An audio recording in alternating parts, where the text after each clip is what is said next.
నమస్తే, welcome to Abhinav Bharat.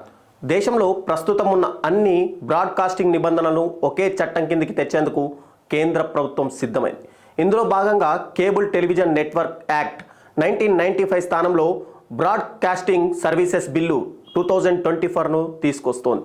దీని ప్రకారం సోషల్ మీడియాలో రెగ్యులర్గా వీడియోలు అప్లోడ్ చేసేవాళ్ళు, పాడ్కాస్ట్లు చేసేవాళ్ళు, ఆన్లైన్లో కరెంట్ అఫైర్స్ కంటెంట్ రాసేవాళ్ళు ఇకపై డిజిటల్ న్యూస్ బ్రాడ్కాస్టర్స్ కిందికి రానున్నారు.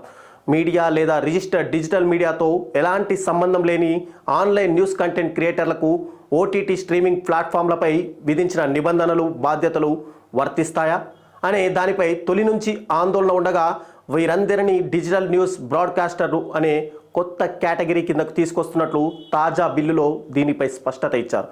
ఈ బిల్లు కేంద్ర కేబినెట్ ఆమోదం పొందిన తర్వాత పార్లమెంట్ ముందుకు రానున్నది. News and current affairs programmes నిర్వచనాన్ని కూడా ఈ బిల్లులో విస్తృతపరిచారు.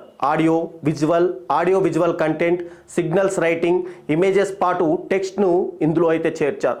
సింపుల్గా చెప్పాలంటే ఆన్లైన్లో అన్ని రకాల వార్తలు, వార్తా సంబంధిత కంటెంటు, వీడియో, సోషల్ మీడియాలో కామెంటరీ, వెబ్సైట్లు, న్యూస్ లెటర్స్, పాడ్కాస్ట్లు ఇలా మొత్తం అన్నింటినీ చట్టం పరిధిలోకి తీసుకొచ్చారు. సో ఈ బిల్లు చట్టమైతే నిబంధనలు అతిక్రమించిన ఎవరు తప్పించుకోలేరన్నమాట.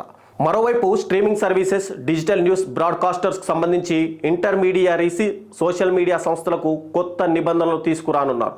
సోషల్ మీడియాలో రెగ్యులర్గా కంటెంట్ అప్లోడ్ చేసేవారు, తరచూ ట్వీట్ చేసే జర్నలిస్టులు సైతం చట్ట పరిధిలోకి రానున్నారు. కాగా ఇంటర్నెట్ బ్రాడ్కాస్టింగ్ సర్వీసెస్ నుంచి ఓటీటీ బ్రాడ్కాస్టింగ్ సర్వీసెస్ను మినహాయించారు.